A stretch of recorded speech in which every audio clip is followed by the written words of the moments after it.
Physics motion லெசன்ப்பா. ஆக்சுவலாக இதில் இன்டெக்ஸ்ட் question எல்லாம் கொஞ்சம் ஃபாஸ்ட்டாக எக்ஸ்பிளைன் பண்ணிடுறேன். என்னென்னு பார்த்தோன்னா, an object moved through a distance, can it have zero displacement அப்படின்னா எஸ், ஜீரோ டிஸ்பிளேஸ்மெண்ட் இருக்கும்.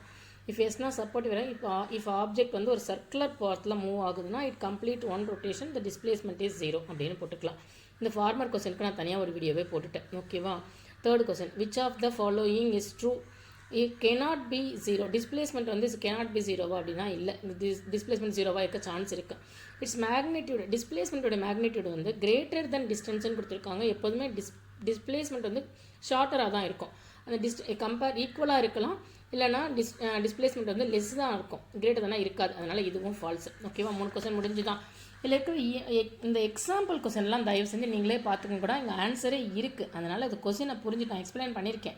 கொஸ்டினை புரிஞ்சுட்டு நல்லா போட்டு பார்த்துக்கோங்க. ஓகேவா? எக்ஸாம்பிள்லாம் நீங்களாக கண்டிப்பாக போட்டு பார்த்துக்கோங்க. நான் இன்டெக்ஸ்ட் மட்டும் எக்ஸ்பிளைன் பண்ணுறேன். Distinguish between speed and velocity theory கொஸ்டினுக்குலாம் ஆல்ரெடி ஆன்சர் அனுப்பிட்டேன். இதில் இருக்கிற நியூமெரிக்கல்ஸ் மட்டும் பார்க்கலாம். அண்டர் வாட் கண்டிஷன்ஸ்லாம் ஓகேவா? What does the odometer of automobile measure distance or displacement? What kind of path look like when it is uniform motion? Uniform motion ஆனால் straight லைனாக இருக்கும் அந்த பாத்தை.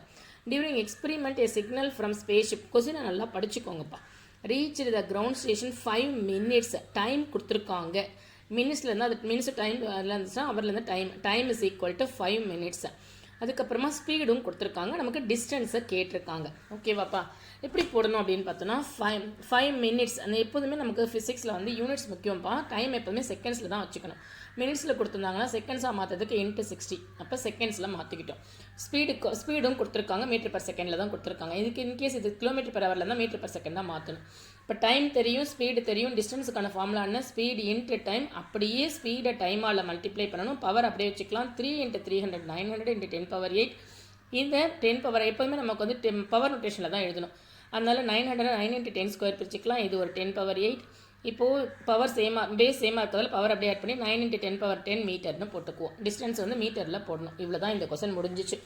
ஓகேவாப்பா? அடுத்த question, when will you say a body is an uniform? இந்த theory question மட்டும் நான் answer தனியாக அனுப்பிடுறேன்ப்பா. Numericals மட்டும் இப்போ எக்ஸ்பிளைன் பண்ணுறேன். A bus decreases its speed from 80 km/h to 60 km/h in 5 seconds. Find its acceleration. அவ்வளோதான் கொடுத்துருக்காங்க. இப்போது எங்கேருந்து ஆரம்பிச்சிருக்கு? 80 km/h 60 km/h. இந்த km/h நம்ம மீட்டர் பர் செகண்டாக மாற்றணும். மீட்டராக மாற்றுறதுக்கு × 1000, ஹவரை செகண்ட்ஸாக மாற்றுறதுக்கு × 3600. இப்போ எப்போதுமே 1000 / 3600. இதை சிம்பிளிஃபை பண்ணால் 5/18 கிடைக்கும். நீங்கள் நேராக 5/18 கூட போட்டுக்கலாம், தப்பு இல்லை. சரியா? இப்போ இதால் சிம்பிளிஃபை பண்ணால் உங்களுக்கு ஆன்சர் என்ன கிடைக்கும்னா, இப்போ இதுக்கு மேலே சிம்பிளிஃபை பண்ண முடியாது, ஒரு ஃப்ராக்ஷனாகவே வச்சுக்கலாம். 200/9 மீட்டர் பர் செகண்ட்னு கிடைக்கும். அதே மாதிரி 60யுமே நமக்கு 9 வர மாதிரி வச்சுக்கலாம். எல்சிஎம்லாம் எடுக்கிற மாதிரி இருக்கும். ரொம்ப சிம்பிளிஃபை பண்ண வேண்டாம். கீழே டினாமினேட்டரில் 9 வர மாதிரி மட்டும் சிம்பிளிஃபை பண்ணி வச்சுக்கலாம். ஓகேவா? 60/1 hour 5/18 2ஆல் மட்டும் சிம்பிளிஃபை பண்ணிக்கலாம். 150/9 மீட்டர் பர் செகண்ட் கிடச்சிரும். இப்போ U எவ்வளோ? 200/9 மீட்டர் பர் செகண்ட். V எவ்வளோ? 150/9 metre per second. Time 5 seconds அவங்களே கொடுத்துட்டாங்க. ஆக்சிலரேஷனுக்கான ஃபார்முலா என்ன? V - U / T. V ஃப்ராக்ஷனில் இருக்குது, யூவும் ஃப்ராக்ஷனில் இருக்குது, ஹோல் டிவைடட் பை டைமையும் நம்ம ஃப்ராக்ஷனில் போட்டுக்கிறோம். எப்படி போட்டுக்கோம்? by 1 போட்டால் ஃப்ராக்ஷன் ஆகிடும். டினாமினேட்டர் சேமாக இருக்கிறதால அப்படியே சப்ட்ராக்ட் பண்ணால் -50/9 கிடச்சிரும். ஒரு ஃப்ராக்ஷனை இன்னொரு ஃப்ராக்ஷனில் டிவைட் பண்ணும்போது கீழே இருக்கிற ஃப்ராக்ஷனை மல்டிப்ளை சிம்பிள் போட்டு ரெசிப்ரோக்கல் பண்ணுவோம். அதுதான் மேத்தமெட்டிக்கல் அண்ட் ஃபிசிக்ஸ் ஸ்டெப்ஸும் அதே தான். ஓகேவா? அப்போ இந்த 5/1 வந்து × 1/5 போகும். அப்போ ஆன்சர் நமக்கு வந்து -10/9 கிடைக்கும். இது டெசிமல் எக்ஸ்பான்ஷனாக மாத்திரம் -1.1 மீட்டர் பர் செகண்ட் ஸ்கொயர்னு கிடைக்கும். ஆக்சிலரேஷனுடைய யூனிட் வந்து மீட்டர் பர் செகண்ட் ஸ்கொயரில் தான் எழுதணும். ஓகேவாப்பா? இதெல்லாம் கொஞ்சம் தெளிவாக உங்களுக்கு போட்டு தரும். நிறைய தடவை நான் கிளாஸில் எக்ஸ்பிளைன் பண்ணிவிட்டேன், நிறைய தடவை போட்டிருக்கேன். மக்கப் பண்ணி போடுறீங்க. ஸோ புரிஞ்சுக்கிட்ட U என்ன, V என்ன, டைம் என்ன, அது கொண்டு வந்து அப்படியே ஃபார்முலாவில் அந்த வேல்யூக்கு பதில், இந்த வேரியபிளுக்கு பதில் V இருக்கிற இடத்துல Vயோட வேல்யூ, U இருக்கிற இடத்துல Uவோட வேல்யூ, டைம் இருக்கிறதுல டைமோட வேல்யூ, இது எல்லாமே மீட்டர் பர் செகண்ட். யூவும் வியும் மீட்டர் பர் செகண்டில் இருக்கணும், டைம் வந்து செகண்ட்ஸில் இருக்கணும். ஓகேவா? இந்த மாதிரி மாற்றி தான் நம்ம போடணும். அடுத்த கொஸ்டின் பார்த்தோம் அப்படின்னா, a train starting from railway station அப்படின்னு கொடுத்தாலே ஸ்டார்டிங் ஃப்ரம் ரெஸ்ட். இப்போ யூ வந்து நம்மளாக 0ன்னு வச்சுக்கணும். ஆக்சலரேஷன் அவங்க கொடுத்துருக்காங்க, ட்ரெயின் ஸ்பீட் கொடுத்துருக்காங்க, 10 minutes டைம் கொடுத்துருக்காங்க. Find it's acceleration. ஸோ இந்த கொஸ்டினுக்கு நாமளாக ஸ்டார்டிங் ஃப்ரம் ரயில்வே ஸ்டேஷன் அப்படின்னா நாமளாக U 0ன்னு வச்சுக்கணும். V 40 km/h கொடுத்துருக்காங்க, மீட்டர் பர் செகண்டாக மாற்றிக்கணும். 100/9 கிடைக்கும்.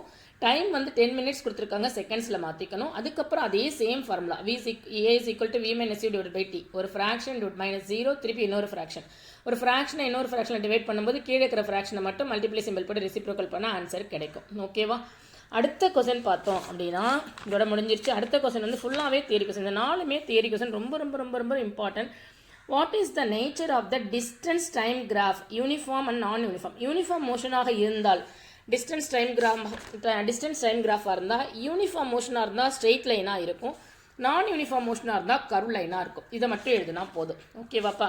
அடுத்த கொஸ்டினில் அவங்க என்ன கேட்டிருக்காங்க அப்படின்னு பார்த்தோன்னா, அடுத்த கொஸ்டினில் what can you say about motion if an object distance time graph straight line parallel to the time axis அப்படின்னா இதுதான் டிஸ்டன்ஸ் டைம் கிராஃப்.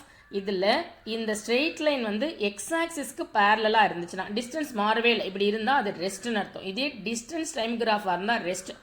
அதே கொஸ்டின் அடுத்த கொஸ்டினில் அதே கொஸ்டின் தான், what you say about object speed time graph. இங்கே வந்து speed time graph straight line parallel to the time axis. இதுவே ஸ்பீட் டைம்னால வெலாசிட்டி டைம்னால ஒன்று தான். டிஸ்டன்ஸ் டைமாக இருந்தால் இந்த parallel லைன் எக்ஸ் ஆக்சிஸ்க்கு பேரலாக இருந்தால் ரெஸ்ட்.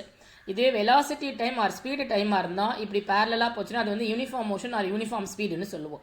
லாஸ்ட் கொஸ்டின் இதுலேயே, what is the quantity which measured by the occupied below the velocity time graph? இந்த வெலாசிட்டி டைம் கிராஃப்னா இதுதான், இப்படி தான் போகும். இது நோக்கி கீழே இருக்கிற ஏரியாவுக்கு என்ன பேருன்னு பார்த்தா டிஸ்டன்ஸ் ஆர் டிஸ்பிளேஸ்மெண்ட்.